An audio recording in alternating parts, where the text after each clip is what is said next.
Welcome everyone to 801 Labs. We have Kimber here. Kimber is actually the president of the Hackerspace. Oh yeah. That was That's a mistake. important. I mean, no, we're really grateful to have your help. It's nice to have you in town. You've been out of town for a while, and COVID's been but she's here, so we get to hear from you. So that's really exciting. Before we get into the class, I do want to talk about we are a 501c3 nonprofit, so 801 Labs. You can find information about us on our website. Oh, I ran up the stairs. You can find information about us on the website. That's 801labs.org. The best place to interact with us is through our Discord. So you can find a link to the Discord there. I think all of us are on that Discord. Well, a lot of us are, and that's the best way to interact with us besides coming on Thursdays. As we are a nonprofit, we love donations, so if you want to help us out, none of us make money, and we don't make much money, and we have to pay for rent, Please so donations are helpful. Other than that, I'm going to turn the time over to Kimber. Super excited. Everyone give her a round of applause. Thank you. Wonderful introduction, Bash. I think that was much better than the introduction I gave myself before recording started. So like I said, I am Kimber. I am the Hackerspace president, and I do a lot of the scheduling for the classes here. And I was in town. I am usually more in town than I have been, but I thought I would give this talk called Threat Hunting Like a Scientist because it's one of my favorite ones that I've ever done, and it's very relevant to what I've done in my career. Right now, I'm currently a researcher with Gray Noise, not Stage 2 Security. I worked for Stage 2 Security in the past, helping set up SOCs, working with Fortune 500 companies on their security programs, and I got to really get a good sense of what it's like to threat hunt in an enterprise organization. And when people would ask me, how are you doing this? Like, where did you learn how to do this? I think that there's this particular mindset that people need to have when you're looking for the threats in an organization. So, put together this little presentation on it, and I think everybody can learn something from it because it's just a way of thinking. It's not necessarily specific to being in a SOC. You can apply it if you're an engineer, you can apply it if you're in DevOps, in the pipelines, trying to figure out what you can do better, and I'll get started. Oh, I've got 2 keyboards. There we go.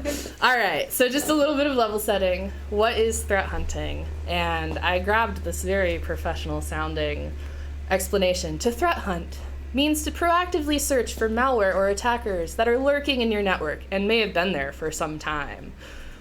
So in a SOC, a security operations center, you sit there, you wait for alerts to show up, and you triage those alerts one by one. Kind of go through them, you have a ticket queue, and it's this very repetitive, monotonous, task-based work that has a clear beginning and end. But threat hunting is a proactive search, so you're not necessarily having a ticket or anything associated with it. You're just finding something and rolling with it. But that sounds like a really open-ended process, so how can we add some structure to that?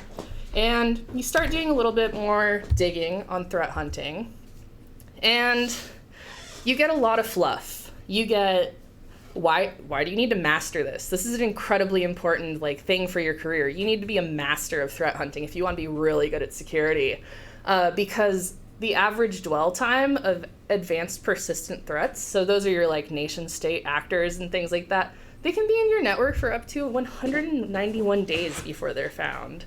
Or longer. And years. They come up with all of these cycles, these pretty pictures, these graphs, and it's an art more than it is a science. That was my favorite one, this very artful picture. And threat hunting is an art. So I love that they've presented it as this very hard to acquire skill, but I think it's actually a very basic skill that we can all learn. So some common methods that I'll see in organizations that say that they have a threat hunting program. The first one is teamwork makes the dream work. So what this means is the security operations team, security team in general, they'll get together on a Friday, usually, and they'll be like, all right, let's look through the logs and see what we can find and see if we can scare ourselves. Or, they'll find something in the logs and point at a person and say, well, this one's yours, and run with it that way. And I think that works. I think that there's some fun to that, right? Because you can kind of call it a security safari, and it can be a fun team bonding way of doing things, but again, it's unstructured and not necessarily a repeatable way, and you don't necessarily get write-ups at the end of those about what's been discovered, or it's not exactly process oriented or repeatable.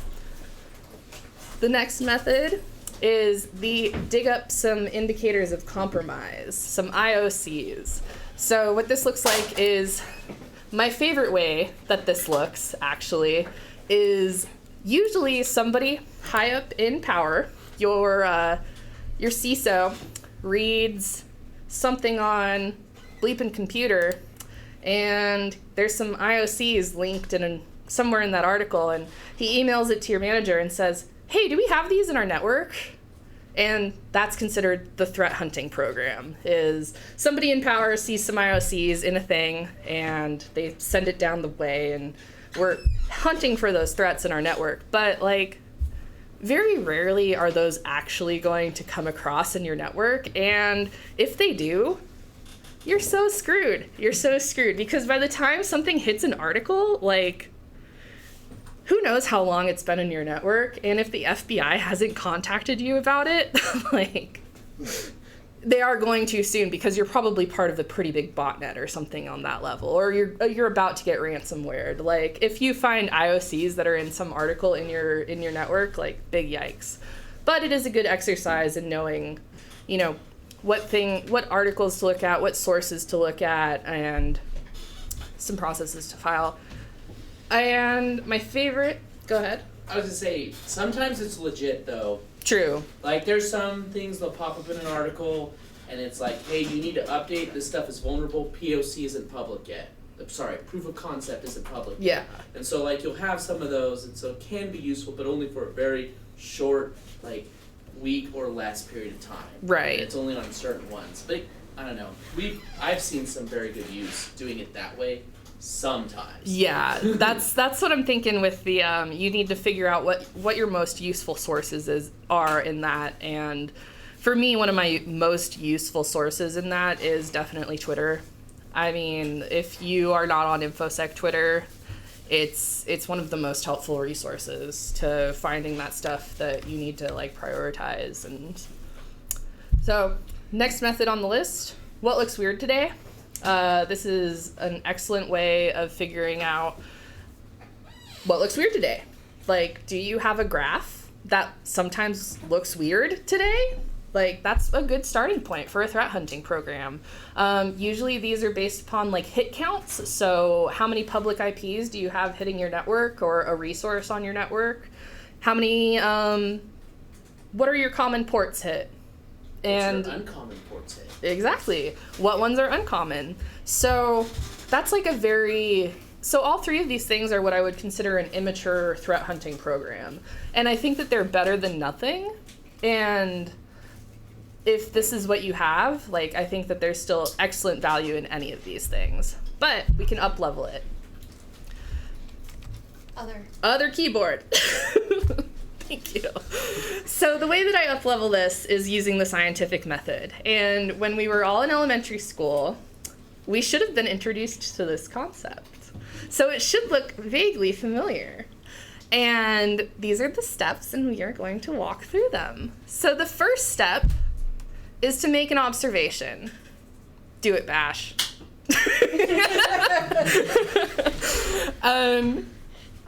What does making an observation look like?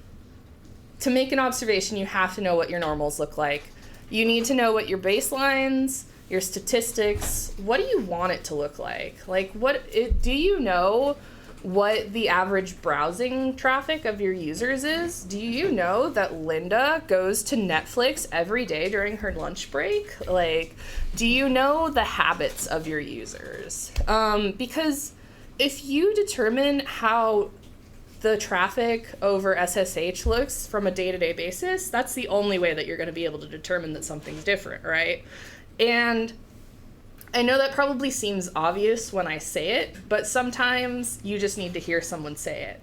Like, determine your normals, get your baselines, but also be a user. Like, go hang out with people and just ask them, like, hey, what's your day-to-day like? Like, go to the help desk people and ask them what resources they use, and go to HR and see like what websites they like to visit, and just like learn their processes, learn what programs they use, because that'll give you so much more context for the normals and baselines that you see. Because if you know that the engineering department doesn't really do much internet browsing, like they really are like strict, they're just going to the file server and back, and that's what they're doing, it'll stand out that much more when their computer starts to mine Bitcoin. So the next thing is observe threat feeds. There are so many threat feeds out there, and if you're not on them, I think that you're missing out on what like the normal hype cycles of threats are, and being in the kind of flow of information in information security. So you'll want to know the normal flows of what's happening outside of your organization as well. Like, what are people talking about? What should be on your radar as a thing to look for? So, other keyboard. Next step is to ask a question. And how do we form good questions? Because there are such a thing as not necessarily a dumb question, but just like a bad question. You want yourself to have a win. So make your question answerable, testable, and falsifiable. So this is kind of hard to convey sometimes, but you want something that can be answered with a yes or no. Like, is this botnet activity? Yes or no? And you want to be able to test that. So you test it by seeing what websites are going to. Maybe like do some sandboxing of things, like seeing if you can replicate the network traffic. If you think, oh, it's probably not a botnet, it's probably just Linda's going to the weird site. This is Linda's weird site traffic. And you can test that by going to the weird website and seeing a PCAP of it and being able to repeat it. And then falsifiable. So you want to be able to have the knowledge to prove your question wrong. And if you know that your sweet spot in computers is network traffic, then you're not necessarily going to want to be someone who's looking in the memory forensics of something, for example. You're going to want to know that you need to work with a team member to like do that memory forensics, like looking at, or work with a whole other organization. Like, you just need to know your sweet spot for what kind of information are you able to falsify. So if you think it's a botnet, you want to know what it would look like if it wasn't a botnet. Like, what would explain this traffic if I was wrong? So that's your guidelines on questions. Our next step in that is to form a hypothesis. So how do I form the best hypothesis? And this is also kind of part of the question as well. A good question will make a good hypothesis. But so you make it an if-then statement. And can you test it? So I don't like the botnet example. So I'm going to switch to a different one. I'll switch to Litecoin mining because this one drove me nuts lately. So if the file server is being used for Litecoin mining, then I will see this process hiding in this directory. So I can test that. I can go to all the file servers and I can see if that process is running in that directory. That is way oversimplified. That is definitely not how you find Litecoin miners, but that's the simplified version. You'll probably look at CPU utilization. Yeah.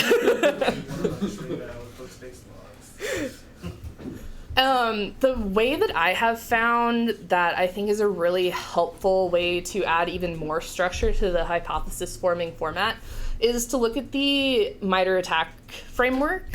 So as you see along the top, there is the headers of all the different methods in the steps of the attack framework. So along the top, there's initial access, execution, persistence, etc. So if you want to get really fancy with it, if a threat actor has gained initial access, then a user has input information into a spear phishing link that I found. So you can see how that includes the header of initial access and then the method that's, I don't know, it's about 5 steps down, spear phishing attachment. If a threat actor has gained command and control, then these randomly generated domains use domain generation algorithms. So I think that using this matrix actually gets you into some stuff that you might not necessarily know how to look for, but if you read the report on what you think it could be, it'll 9 times out of 10 reference one of these, and then you'll be able to form your hypothesis based upon it. Our next step is to test our hypothesis. How can I test it? What data do you need? Who has that data? Do you even have that data? And how would you get it if you didn't have it? Is it even possible? Like, that also kind of leads back to, is your hypothesis even testable? So if you don't have the logs that you need or the tool that you need to test that hypothesis, either your threat hunt can be a way to prove that you need logs. So if you have that hypothesis saying like, oh, like something scary might be happening, but we just simply don't know because we don't have the logs that we would need, and here's all the locations of those logs that we would need, and like here's how to turn them on.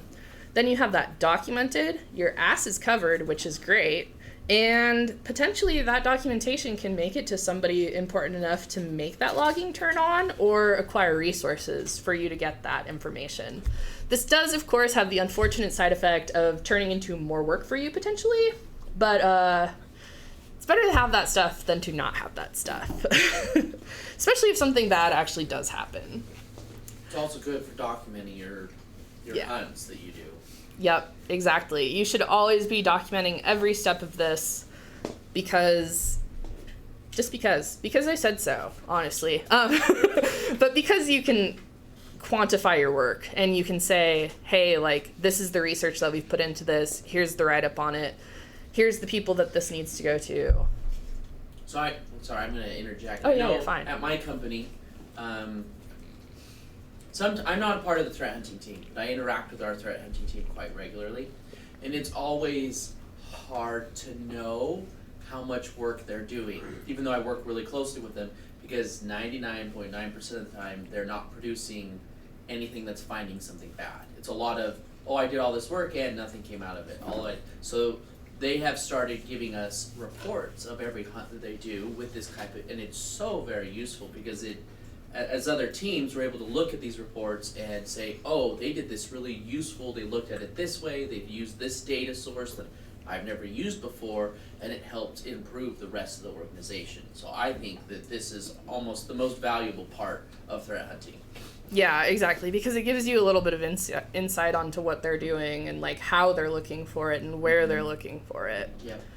Yeah, I mean, you work with an organization that's lucky enough to have like a whole team dedicated to it, which is cool. Mm-hmm. So I bet those reports are good. So, sorry. No, you're fine.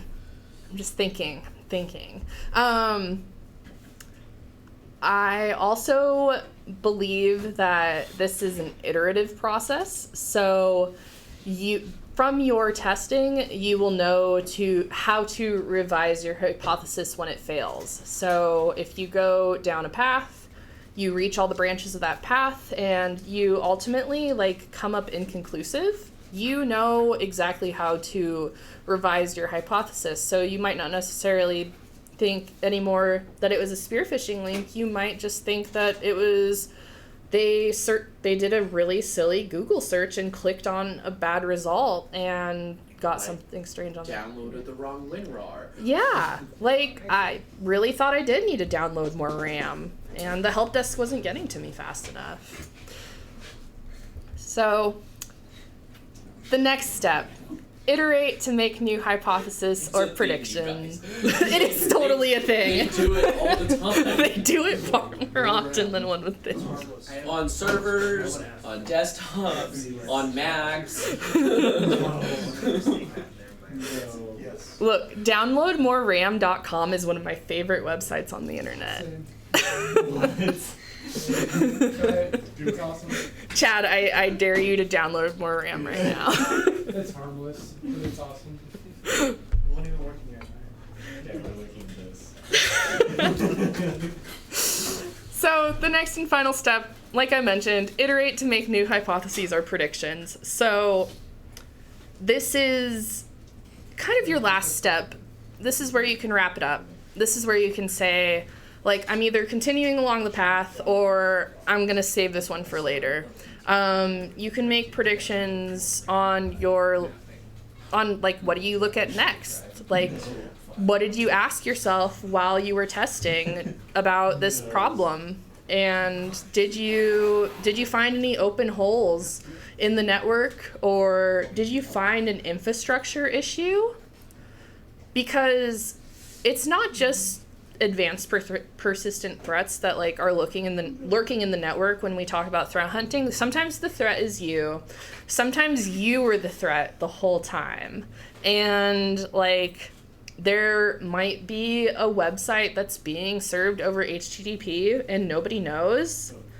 And that's really bad because users are inputting their information onto an HTTP form that's not secured by a certificate. So everything that's put into the form can be seen over clear text on the wire, and that is bad. And that would be something that you could learn from a threat hunt. I'm so glad you're downloading more RAM right now. That makes me so happy. Yeah, you're 10 years late to this. I missed this. That's my joke every time. Downloadmoreram.com. Never gone to it. Sometimes threat hunting is like a little bit of a personal journey. I am a very like, you always want to be trying to be better.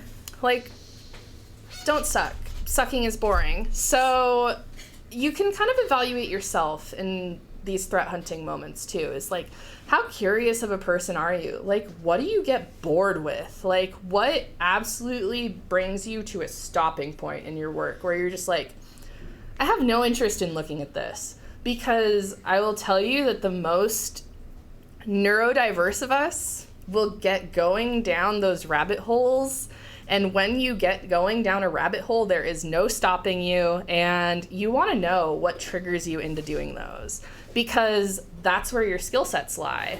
And if you start doing threat hunts in your work, or however you choose to apply the scientific method to whatever you do, you can look and you can see, wow, I'm really curious when I look at Wireshark, and I'm not curious at all when I write a Python script. And like, I wonder why that is. Like, I wonder why I look at hex and my brain lights up and I can see the matrix, but if I write Python, I'm just like at the computer, So I think that there's that aspect of it as well. And I think that some of the more neurodiverse of us definitely know what things light us up. You just know what your things are. And if you haven't been exposed to a lot of things, threat hunting is a really good way to do that. So that is it. That wraps it up. Go find cool things in the world. And if you have any questions, I'm ready for them. Well, let's ask other people's questions first. I have a long one. Nope, no questions. Okay, so let's say you have a budget of $1 million a year to build a threat hunt team. Oh. How would you design a threat hunt team? Like, Ooh. what? How many people would you bring in? What would you have them do? Like, I mean, assume it's a large organization because you have that kind of budget. Mm-hmm. How would you? This is basically build your dream threat hunting team. How would you do it? What does it look like? Is there already an existing logging platform with There is terabytes of data, perhaps? Yep. Let's say there's a SOC, and you have level 1, 2, and 3, which is pretty normal, right? Mm-hmm. You have let's say that tier 3 is your incident response team. You have a separate team, which is like your security engineering team. You know, they log it all to some central SIM that's they do the normal stuff, but they're like, oh, we have been having our SOC do threat hunting on Fridays. Mm-hmm. Now let's level it up and build a real team. Let's build a threat hunt team, do it right. So What should that look like? My ideal for that, if I were in charge of the world that gets to plan that, I would take the person from the SOC that is the most excited about the threat hunting program and understands what a good hypothesis looks like and what a good outcome looks like. Mm-hmm. And I would make them the team lead of the new threat hunt team, and I would give them a promotion and a raise. And then I would hire, I think, 2 other people. I feel like 3 is a good kind of like starting threat hunt team, because that way you don't have like, you have an odd number, so if you ever need to vote on something, you're like set.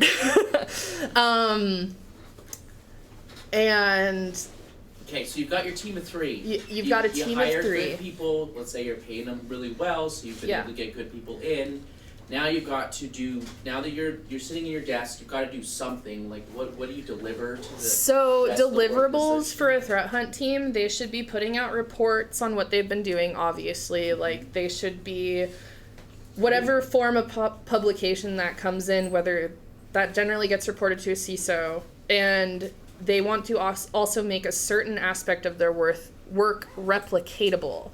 So that's why you have the whole process of, okay, what observations did you make? And this is where things like dashboards or Jupyter notebooks can come in. Mm-hmm. So if you have the dashboard where you see this little blip at 2 a.m. every week, and nobody, like you go to the network team and you go to the security team, and nobody knows what it is, you document that observation and you say, this is the equivalent of our sprint. We worked on this question this sprint. And at the end of the sprint, your deliverable is a report. Your deliverable is a repeatable observation in the form of something dashboardy or whatever. And like, okay, that way, like people need to know you're working, right? So you're saying deliverables like in the form of dashboards. So like, let's say you do your crypto mining hunt, right? Mm-hmm. You do a hunt on crypto mining. So something like a deliverable would be they build something for the SOC or some group that does repeatable monitoring to use that dashboard, because I assume that a threat hunting team isn't going to do it, it's going to be someone else. Yeah. And then you're just augmenting their alerting and their monitoring as you do your hunts and build new hunts? Yeah, that can be another outcome as well. Like you can either get a new SIM detection rule in place, or you can get a new SOAR automation in place. So if you see that you're getting all kinds of noise on a certain port, like you might want to automate that out with a certain thing and say like, we don't want to think that this is a threat, but we know that this is happening, and like we've done the investigation work, so we know that we can actually do the SOC kind of a solid and automate this out for them. Like we know that this isn't going to get resolved. We know what's causing it, so let's get this out of here. Or if it's a blind spot for the SOC, then your deliverable is like that detection rule. Okay. There's more questions? There's a couple in Discord, but... Here's another one for you. Okay. So with all the big vendors, the hot topic with threat hunting is machine learning. Right. How do you feel? What's your thoughts about machine learning threat hunting? Just... what do you think? Have you had an experience, or am I just like shooting from the...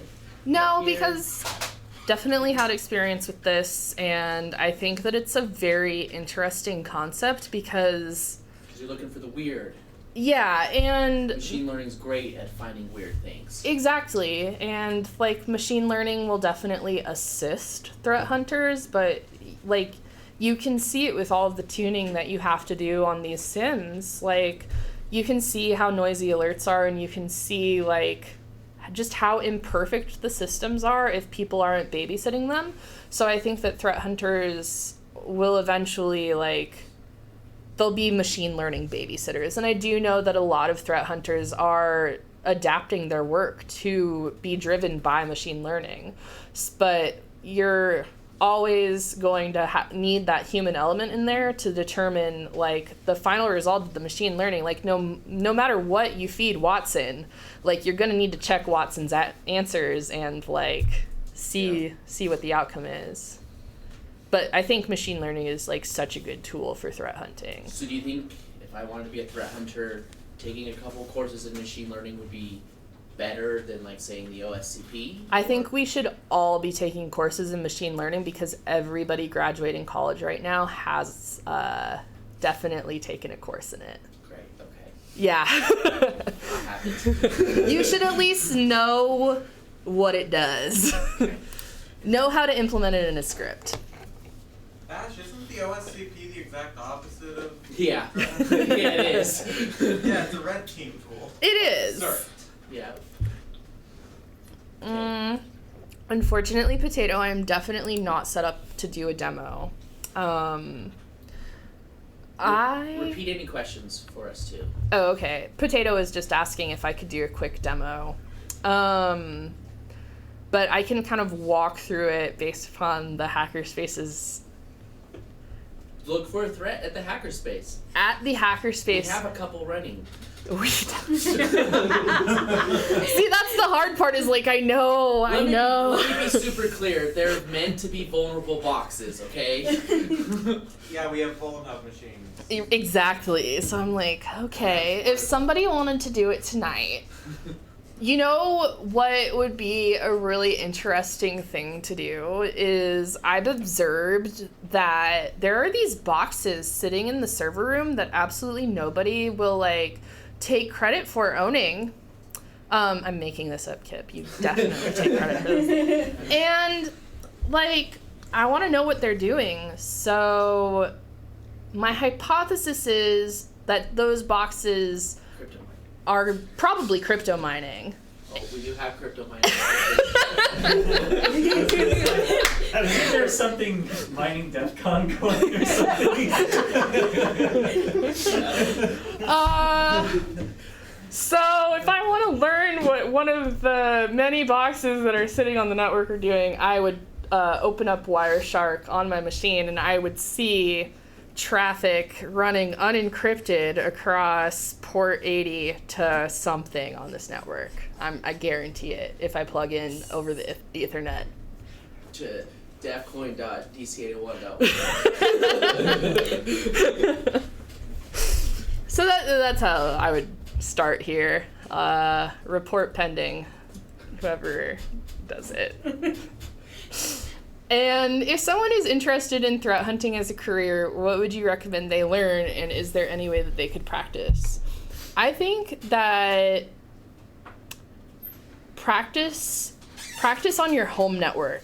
And I think that one of the best ways to get into this on your home network is to identify everything on your network and understand what it's doing. So if you log onto your LAN and you run an Nmap scan and you get devices back that you're not sure what they are, then that's kind of a threat hunt in itself. Like, there's a box on my network that I don't know what it's doing. Like, how do I find out what it's doing? How do I find out what device this is? And you would kind of walk through and iterate through that process of like, okay, what information do I have? And how can I find out more? And how can I repeat that if I ever find unidentified boxes on my network in the future? So the way that I would do this, if I had an Nmap, like I scan the network with Nmap, I get back MAC addresses. And I use what's called an OUI lookup tool to see what those MAC addresses are. Easy, repeatable process for determining what devices are on your network. Now, if you find a Linux device on your network that you have no idea what it is, how are you going to find it? That's your next step. Like, just keep walking through the process until you run out of questions. And then at the point where you run out of questions, this means you need to buy more gear or come to the hackerspace and do it on our network. That's, I think, one of the best ways to learn. I do think there's a lot of other really good resources. There are so many good talks on YouTube that walk through their processes, and threat hunters in general are very like open to sharing how they think, because people have marketed this as a skill that like when you meet a threat hunter you just know. And I've had those words said to me because like for a while I was marketing myself as a threat hunter because I'm going to be honest, it made me some good money and it, you know, made me feel very special. But like, I think that anybody can learn these concepts, and I don't think that it's like, if you just don't got the threat hunting magic, like then you don't got it. But people are willing to share the way that they think, and you just kind of try it out and see if it works for you. Tons of great talks on YouTube. Any other questions? Have I inspired you? You kind of want to go learn machine learning now. I know, right? Dude, I got deep in some TensorFlow. Like. All right, thank you so much.